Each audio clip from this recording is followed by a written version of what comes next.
제가 좀 컨디션이 조금 안 좋아서 일단 녹화를 좀 떠주셔야 되겠네요.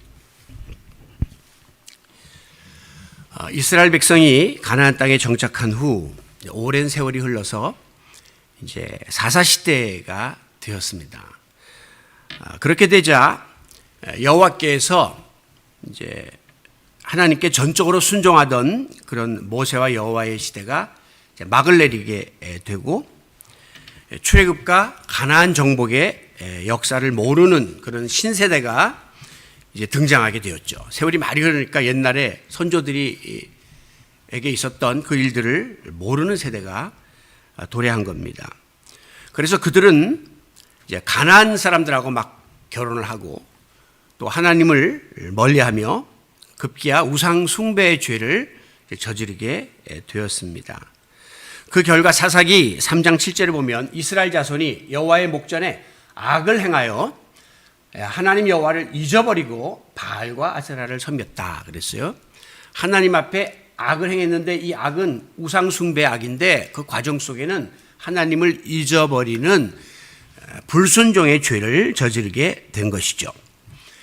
여러분, 세상의 모든 부모들이 그러하듯이 하나님 아버지께서는 당신이 명하신 그 말씀대로 행하지 않거나 거역하는 불순종을 가장 미워하십니다. 그래서 사사기에 보면 이스라엘 백성이 불순종할 때마다 하나님은 가차없이 주변에 있는 나라들을 사용하셔서 치심으로 이 불순종에 대한 혹독한 대가를 치르게 하시곤 했습니다. 이와 같이 하나님께서는 불순종에 관한 한 일말의 자비와 관용이 없이 무조건 징계하십니다. 심지어 이 선지자 사무엘에게는 뭐라고 말했냐면 순종이 제사보다 낫다. 우리가 생각할 때 제사가 제일 하나님께 올려드리는 최상의 자녀들의 도리인 걸로 아는데 순종하는 것이 제사보다 낫다라고 말씀을 하셨습니다. 즉 아무리 하나님을 열심히 잘 믿는 것처럼 보여도 그 중심에 하나님의 뜻을 따라서 말씀에 순종하지 않으면 그 같은 신앙의 행위는 무용지물에 불과하다라고까지 말씀을 하신 것이죠. 자, 오늘 본문에 보면 이스라엘 백성이 출애굽한 다음에 이제 모세가 시내산에서 십계명 돌판을 받아서 내려옵니다. 그러자 각 지파의 우두머리들이 모세에게 다 찾아와 가지고 뭐라고 말하냐면 24절 이후에 보니까 우리가 여호와의 영광을 보았고 불 가운데 나오는 여호와의 음성을 들었는데 그로 인하여 죽을까 두렵습니다. 그 당시에 하나님을 보거나 또 하나님을 직접 말씀을 듣거나 이러면 즉사거든요. 그러니까 너무 무섭다는 거죠. 그러니 이제 당신이 하나님께 받은 그 말씀을 그냥 우리에게 간접적으로 전해주시기만 하면 우리는 무조건 그 말씀을 듣고 행할 것입니다. 이렇게 순종서약을 합니다. 그러자 하나님께서는 모세를 통해서 말씀하시기를 29절에 그들이 항상 이 같은 마음을 품어 나를 경외하며 내 모든 명령을 지켜서 그들과 그 자손이 영원히 복받기를 원하노라. 하나님이 매우 흡족해 하시면서 이거 한 번에 끝나는 게 아니라 계속해서 너희들이 이렇게 나를 경외하고 하나님 명령을 지킴으로 그들과 그 자손이 영원히 복을 받기를 원한다라고 축복해 주셨습니다. 여러분, 사실 이스라엘 백성은 출애굽 이후로 단 한 번도 하나님께 잘했다라고 칭찬받은 적이 없었습니다. 툭하면 불평, 불만, 원망을 일삼았기 때문이죠. 그래서 하나님은 이스라엘 백성을 징계했지 칭찬한 적이 없었어요. 그런 하나님이 왜 이번에는 이스라엘 백성들을 이렇게 칭찬해 주시고 축복까지 해 주셨습니까? 그 답은 27절에 나와요. 하나님께서 당신에게 이르시는 것을 다 우리에게 전하소서 우리가 그대로 듣고 행하겠나이다 라고 이스라엘 백성의 족장들이 하나님 말씀 다 말씀만 하시면 우리가 다 순종하겠습니다 라고 그렇게 고백했기 때문에 하나님이 그들의 온전한 순종의 각오를 받아들이고 마음이 흡족하셔서 이런 축복의 말씀을 전해 주신 것입니다. 이와 같이 하나님께서 가장 기뻐하시고 원하시는 것은 순종이에요. 하나님이 명령하시는 대로 하나님이 기뻐하시는 그 말씀을 따라서 순종하는 자세를 하나님은 우리 자녀들에게 원하고 계시고 또 그 같은 순종하는 자녀들에게 복을 허락해 주십니다. 반대로 하나님은 불순종을 미워하시고 하나님의 명령이나 말씀을 거역하면 가차없이 치시는 분이십니다. 오늘 우리도 이스라엘 백성이 하나님의 말씀대로 순종하겠습니다 라고 약속함으로 하나님을 기쁘시게 하고 축복을 보장받은 것처럼 하나님을 향한 온전한 순종의 자세가 무엇인가를 살피고 또 그것을 새롭게 가다듬는 그런 시간이 되시기를 원합니다. 자, 그렇다면 우리 그리스도인들이 필히 지녀야 될 온전한 순종, 여기 중요한 것이 온전하다는 거예요. 그냥 일반적인 순종이 아니라 온전한 순종의 자세는 어떤 것인가? 오늘 본문 속에서 크게 세 가지로 나눠볼 수 있는데 먼저는 즉각적인 순종입니다. 여기 31절에 보면 너는 여기 내 곁에 서 있으라. 내가 모든 명령과 규례와 법도를 내게 이르리니 너희는 그것을 그들에게 가르쳐 행하게 하라라고 했습니다. 이것은 마치 왕 옆에 늘 서 있는 내시처럼 내관처럼 왕의 명령이 떨어지기만 하면 떨어지기 무섭게 즉시 그 뜻을 다른 사람들에게 전함으로 그들이 그 왕의 명령을 시행하도록 했던 것처럼 하나님의 명령은 우리가 어떤 이유로든지 간에 주저하지 말고 꺼리끼지 말고 즉각적으로 순종해야 함을 보여주는 말씀입니다. 그러므로 우리가 무슨 일을 하려고 할 때 마음만 잔뜩 먹고 있으면 절대 결실을 맺을 수가 없죠. 마음 먹은 즉시 지체치 말고 행동으로 옮기는 결단력이 우리들에게 필요합니다. 하물며 하나님이 명하시는 일들을 우리가 계산하고 따지면서 머뭇머뭇거리는 것은 그리스도인의 자세가 아닙니다. 왜? 하나님의 말씀은 완벽하고 이것은 완전하고 두 번 다시 생각해 보거나 이렇게 재볼 만한 그런 것이 아니기 때문에 하나님 말씀 무조건 아멘하고 순종하는 것이 능사라고 하는 것이죠. 자, 그럼에도 불구하고 우리가 하나님의 말씀에 즉시 순종하지 못하는 이유가 있습니다.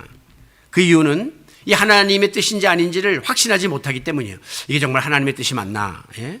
이런 의구심을 품다가 우리가 시간을 끌게 되죠. 혹은 하나님의 명령을 받긴 받았는데 내 생각과 내 뜻과 내 계획과 너무 괴리감을 느끼고 거리가 있을 때 마음이 안 내켜서 머뭇머뭇거리면서 불순종하게 됩니다.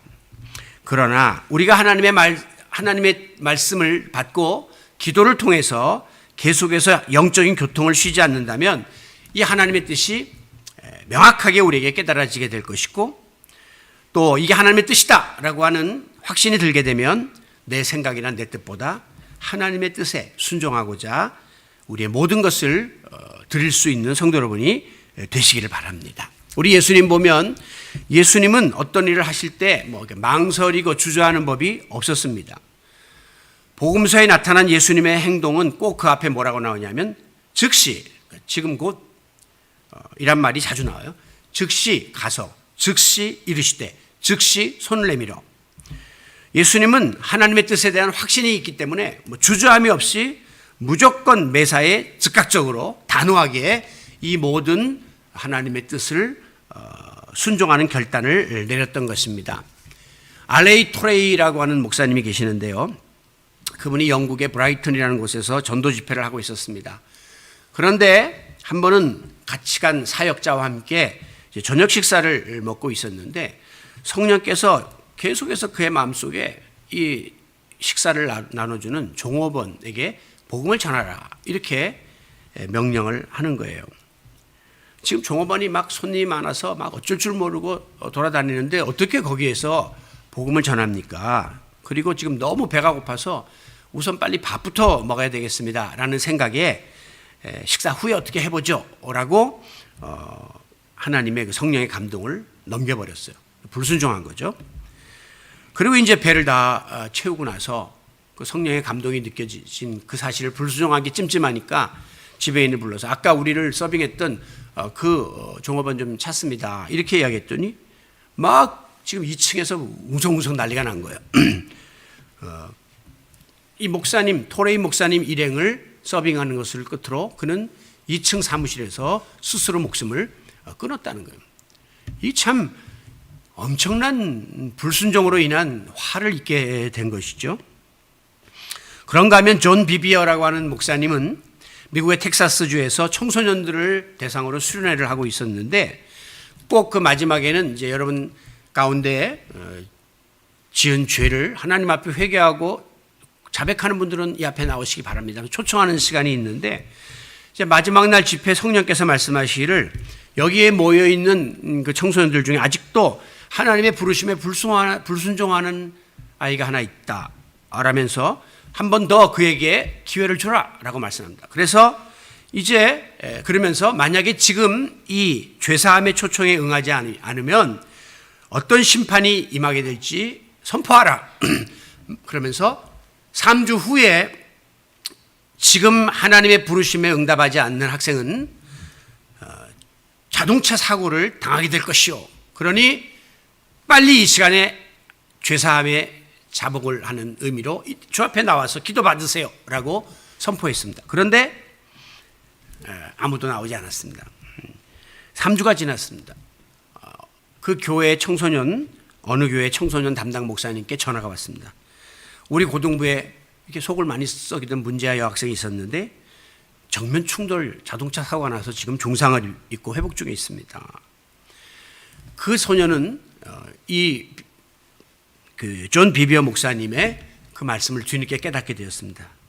내가 그때 죄를 자복하고 나오라 할 때 나가서 회개했어야 하는데 애들 눈치 때문에 체면 때문에 이렇게 내가 그 기회를 놓쳐서 이런 일을 당했다고 지금 많이 후회하고 있습니다 라고 전해주더라는 거죠. 여러분 성령께서 이런 저런 모양으로 우리에게 어떤 일을 강권하실 때가 있습니다. 이거 해라. 또 어떤 데는 해서 안 된다 말릴 때가 있어요. 그런데 우리가 여러 가지 핑계로 이건 내가 그냥 잘못 느낀 거야 뭐 이런 식으로 못 들은 척 회피해서는 안 돼요. 이게 하나님의 명령이라고 하는 것이 확실하게 내 마음속에 들게 되면 그때는 내 모든 생각과 환경과 여건을 뒤로한 채 즉시 순종함으로 우리가 화를 면해야 할 것입니다. 다윗은 시편 119편 60절에서 내가 주의 계명을 지키기에 신속히 하고 지체치 아니하였나이다. 계명 지키는 일에는 내가 발벗고 나서서 말씀을 지키기를 원합니다 라고 고백했습니다. 우리는 반대로 죄를 짓는 일에 신속합니다. 하나님의 말씀을 불순종하는 데는 그냥 앞장서서 신속히 행하지만 반대로 하나님 말씀을 지키는 일에 우리가 나태할 때가 있어요. 오늘 우리는 주의 말씀에 순종하되 신속히 지체치 말고 즉각적으로 순종함으로 하나님이 약속하신 복을 받아 누리는 우리 성도 여러분들이 되시기를 바랍니다. 자, 두 번째 이제 온전한 순종은 지속적인 순종이에요. 우리가 신앙생활과 관계된 모든 덕목이 그러하듯이 순종이 한 번으로 완성되는 게 아니에요.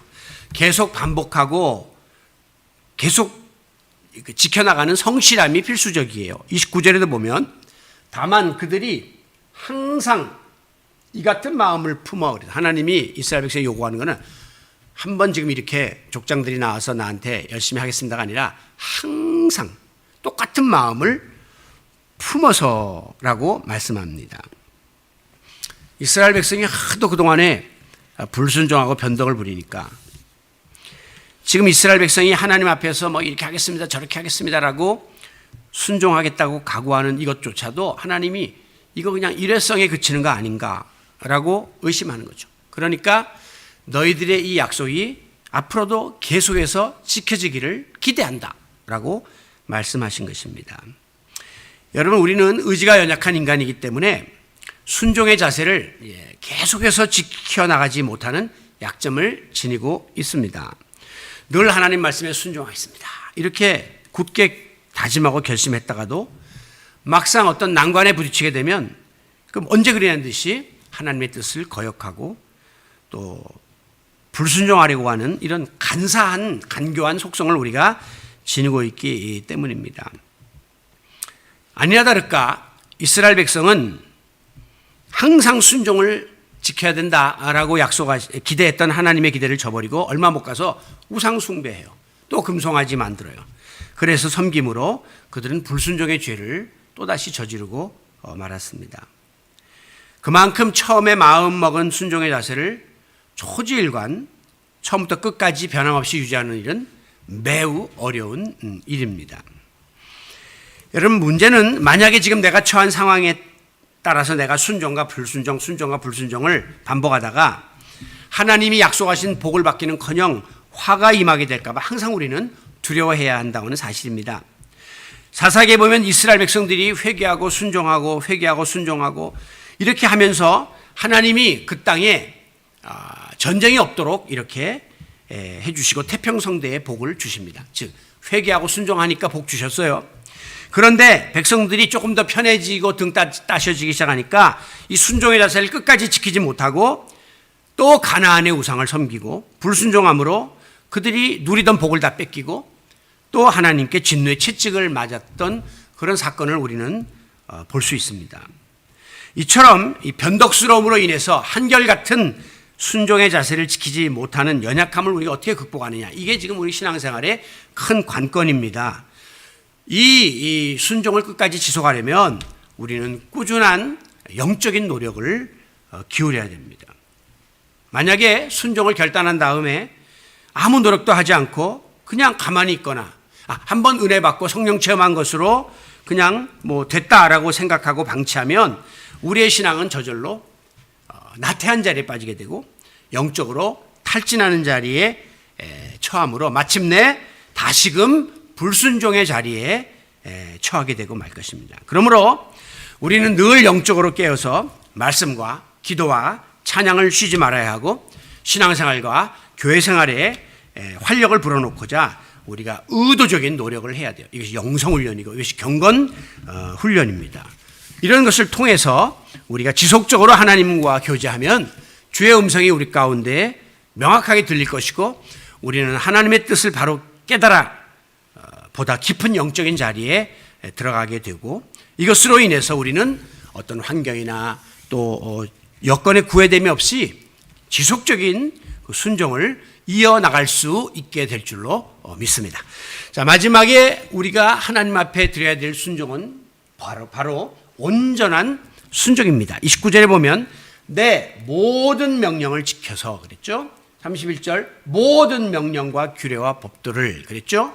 33절 명하신 모든 도를 모든이라고 하는 표현을 쓰고 있습니다. 즉 하나님 말씀을 남김없이 가감없이 그대로 받아들이라는 거예요. 순종의 기준은 하나님 말씀인데 하나님 말씀 외에 어떤 이유로든지 뭐 이랬다 저랬다 이유가 순종에는 존재할 수 없다고 하는 것입니다. 세상의 관행은 무슨 일이든지 한 80% 정도만 넘기면 우리가 인정해줘요. 그리고 받아들여줘요. 대통령 선거 같은 거는 과반수만 좀 넘어도 다 인정을 해줘요. 그러나 하나님은 순도 100%, 80%, 90%가 아니라 100%의 온전한 순종을 우리에게 요구하고 계십니다.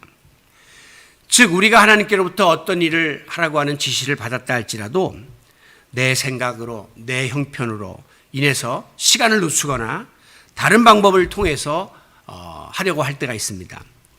자, 세상에서는 이게 통해요. 내가 시간을 잘 못 지켰고 거기서 원하는 방법대로 못했지만 결과가 잘 나왔으면 그냥 넘어가고 인정하죠. 소위 유도리가 있다. 일본말로 우리말하면 융통성 있게 할 수 있는 게 세상의 일이에요. 그러나 하나님이 명하신 이 명령을 인간이 내 형편과 어떤 이유로 인해서 변형시키거나 그냥 지키지 않는다면 그것은 결과적으로 불순종이 되고 마는 거예요. 오늘 우리는 신앙생활을 하면서 하나님 말씀을 순종하는 데 있어서 자기 이 합리화의 유혹에 빠질 때가 많습니다. 성경은 그랬지만 현실은 그렇지 못하다. 또 하나님 말씀은 그렇지만 어떻게 내가 지금 처해 있는 상황에서 이 말씀을 지킬 수 있으랴. 이렇게 자꾸 자기 합리화시키죠. 그리고 하나님은 다 아시니까 이해하실 거야. 이렇게 스스로 자위합니다. 그러나 32절에 보면 여호와의 여호와께서 명령하신 대로 너희는 삼가 행하되 좌로나 우로나 치우치지 말라. 이쪽으로 가도 안 되고 저쪽으로 가도 안 되고 그냥 딱 정도를 걸으라. 이렇게 온전한 순종을 요구하고 계십니다. 바로 이것이 우리 신앙생활의 어려움이에요. 하나님 앞에서는 흥정이 없어요. 협의, 타협이 없다는 겁니다. 무조건 말씀하시면 모든 명령을 지키는 일밖에는 우리가 갈 길이 없다는 거예요. 그 대표적인 케이스가 사울 왕 아닙니까? 사울 왕은 하나님께서 아말렉 사람을 한 사람도 남기지 말고 모두 진멸하라라고 명령했는데 사울이 실제로 아말렉 사람 다 죽였어요. 그런데 단 한 사람을 살렸습니다. 그거는 누구냐면 아말렉의 왕을 살려두었습니다. 사실 그거는 그 당시에 전쟁의 관행이라고 합니다. 즉 전쟁에서 다 멸절시켜도 왕은 잡는 거예요. 그래서 왕이 사로잡혀서 그 사람한테 모욕을 가하는 거죠. 이것이 그 당시의 전통인데 그것도 용납될 수 없는 거예요. 근데 아말렉 왕을 살려는 것은 온전한 순종을 못한 거죠. 또 하나님께서는 모든 짐승은 다 죽이라 그렇게 말씀했어요. 다 죽이긴 죽였어요, 대부분. 그런데 짐승 중에 쓸만한 짐승, 건강하고 참 이렇게 이용할 만한 그런 짐승을 조금 남겨놨어요.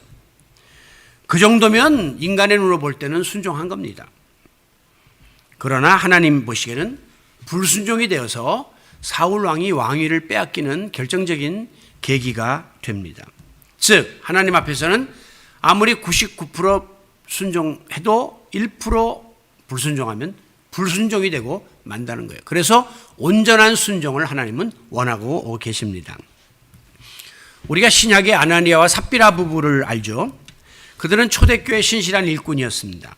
심지어 자기들의 땅을 다 팔아갖고 판 돈을 이 사도들 앞에 바쳐서 다른 성도들과 함께 나누기를 원했습니다. 귀하죠. 그런데 막상 땅을 팔고 나니까 어떤 생각이 들었는지 그 땅 판 돈 중에 일부를 감추고 사도들 앞에 이게 전부입니다 라고 거짓말을 했습니다. 베드로가 묻습니다. 전부냐? 묻는데도 예 전부입니다 라고 재차 거짓말을 합니다. 여러분 우리가 볼 때 그 부부의 헌신은 그만하면 훌륭한 거예요. 안 하는 사람도 많은데 그만하면 칭찬받을 만한 거예요. 그럼에도 불구하고 그 두 사람은 결국 성령을 속인 죄로 즉사하고 말았습니다. 성령께서 저들의 마음속에 처음에 감동했습니다. 너희들의 땅을 팔아서 가난한 사람들 도우라. 순종했어요. 다 팔았어요. 온전한 순종을 했는데 중도에 그만 그 욕망이 다시 욕심이 아까운 마음이 들면서 그 적은 부분이지만 불순종을 했더니만 그들은 비참한 종말을 맞이하고 말았던 것입니다. 지금 미국 바이든 대통령이 방한 중에 있는데요. 어저께 와가지고 제일 먼저 방문한 것이 평택에 있는 삼성 반도체 공장이었습니다. 거기는 축구장의 400배가 되고 세계 최대의 공장이라고 하죠. 우리가 반도체나 이런 디스플레이 산업단지에 들어가 보게 되면 특이한 복장을 입은 사람들을 발견하게 되는데요. 물론 그날은 그 대통령이 VIP니까 예외였지만 그 먼지를 차단하고 또 품질 유지를 직결하기 위해서 소위 방진복이라고 하는 것을 입습니다. 이렇게 직원들은 다 들어갈 때 눈만 내놓고 방진복을 입고 들어갈 때 또 에어 샤워라고 다 먼지 털어내고 그래서 외부의 공기를 차단하는 일을 해요. 왜? 그만큼 정밀성이 요구되는 산업이기 때문에 그렇습니다. 최대한 청결을 유지해서 제품에 세밀한 손상이 없도록 하게끔 노력하는 것이죠. 여러분 오늘 우리의 영적인 이 온전한 순종도 마찬가지예요.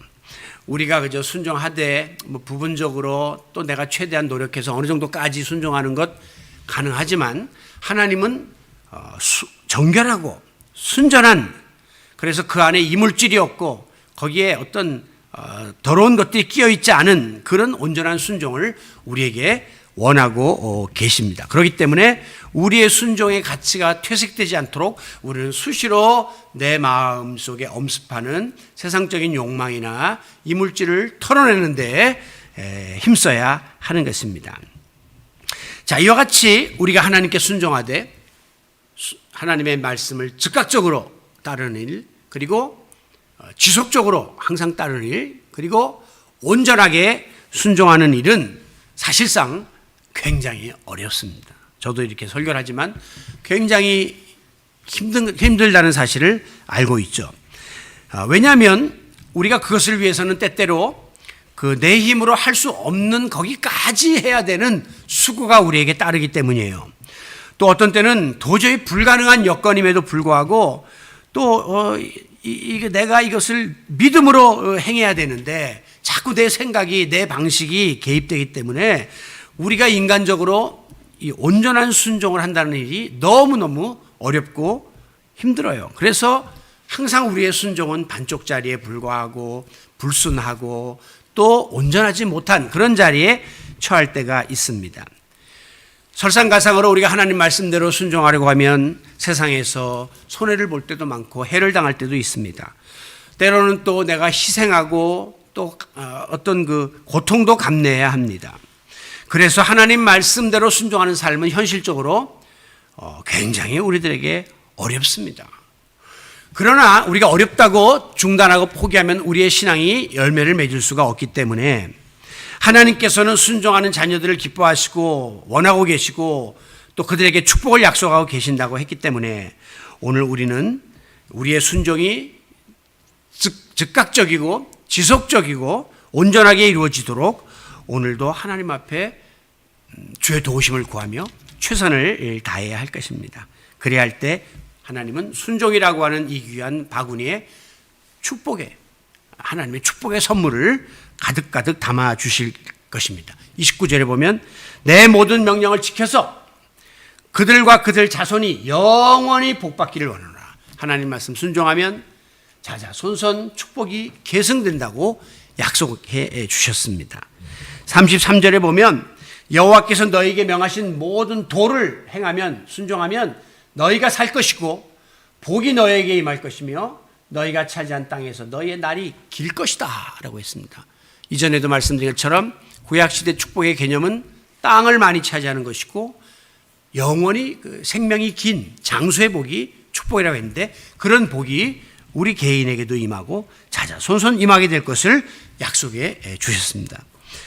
그러나 우리에게 순종으로 인해 약속된 이 세상적인 축복, 자자손손 잘 되고 복을 받고 뭐 땅을 차지하고 뭐 장수하고 이런 복보다 더 소중한 축복이 있다면 그것은 바로 하나님을 향한 믿음과 하나님을 향한 신앙이 더 깊어지고 성숙해지는 영적인 복을 우리는 순종을 통해서 받아 누릴 수 있게 된다고 하는 사실입니다.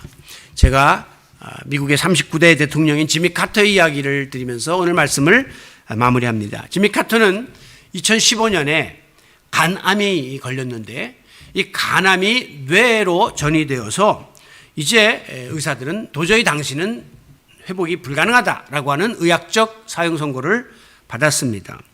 그때 지미 카터는 이렇게 고백했습니다. 이제 내 미래는 내가 예배하고 경배하는 하나님의 손에 달렸다. 그러나 내 마음은 평안하다. 어떤 결과가 오든지 나는 받아들일 준비가 되어 있다라고 고백했습니다. 여러분, 당신이 이제 끝났습니다 라고 하는 생의 마지막이 될 수 있는 극한 상황 속에서도 이렇게 의연할 수 있었던 것은 지미 카터가 평생을 하나님의 뜻을 찾고 하나님의 뜻에 순종하는 삶을 살았기 때문에 그에게 주어진 성숙한 믿음의 결실 때문이라고 볼 수 있는 것입니다. 지미 카터는 작년에 결혼 75주년 행사를 했습니다. 우리는 기껏 한 40년 이렇게 45년, 50년 하다가 끝나는데 이분은 75주년. 그리고 지금 97세. 또 그의 아내 로잘리는 94세로 지금 조지아주 그의 고향인 그 플레인스에서 아직도 건재하게 살아가고 있습니다. 하나님께 온전한 순종을 드리고자 했던 이들이 받아 누리는 영육간의 복을 입증해 주는 케이스라고 볼 수 있겠습니다.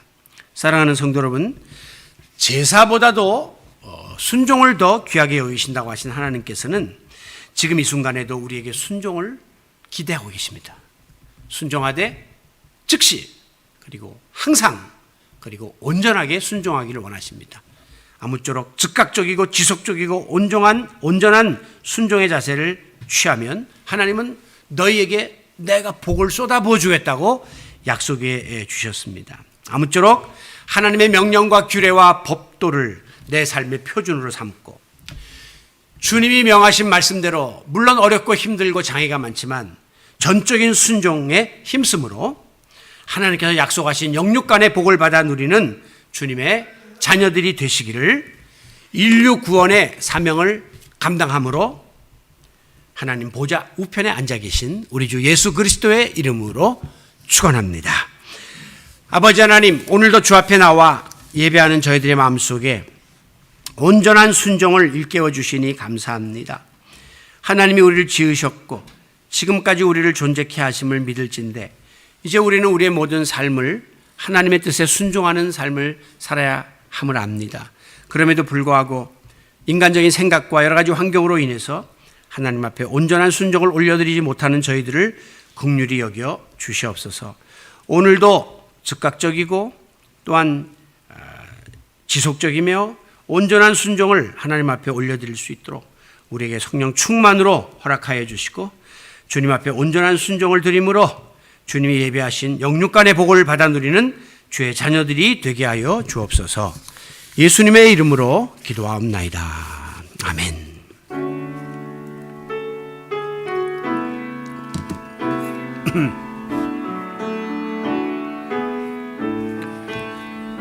나